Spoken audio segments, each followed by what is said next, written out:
Committee sa publiko na may legal na basihan ng investigasyon at pag-aresto ng International Criminal Court o ICC kay dating Pangulong Rodrigo Duterte. Gate pa ng isang kongresista, ang tunay na biktima rito ay ang mga pamilyang nananawagan ng hustisya at hindi si Duterte na siyang may pakana ng madugong drug war. Naritong ulat ni Milky Rigunan. Hindi tungkol kay dating Pangulong Rodrigo Duterte ang usapin sa International Criminal Court. Ito ay tungkol sa paggamit sa matagal ng ipinaglalaban ng hustisya ng mga biktima ng madugong war on drugs ng nagdaang Duterte administration.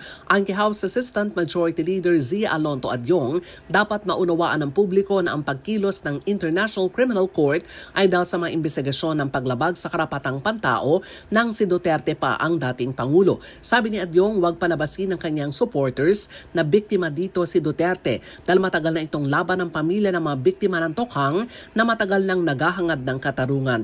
Dagdag pa ni Adyong, tagumpay ito sa isinusulong na accountability pero hindi rin dapat kalimutan ay pinaglalaban ng katarungan ng pamilya ng mga tokhang victims. Sa panig ni House Assistant Majority Leader Jude Asidre ng Tingog Party List, gumawa na ng mga paraan ng dating Pangulo kasama ang kanyang mga kasabwat pero hindi habang buhay matatakasan ng batas. Git pa ni Asidre, ang pag-aresto ng ICC ay hindi pamumulitika kundi usapin ng accountability. Matatandaan naging mahalaga ang papel ng Quad Committee nang lumabas sa mga hearing ng komite ang Davao Model tungkol sa tokhang na inimplement sa buong bansa. Sa Quadcom hearing din nadiin si Duterte sa issue ng reward system sa PNP kaya naging talamak ang patayan sa war on drugs ng kanyang administrasyon. Para sa MBC TV Network News, ako si Milky Rigunan, una sa Pilipinas, una sa Pilipino.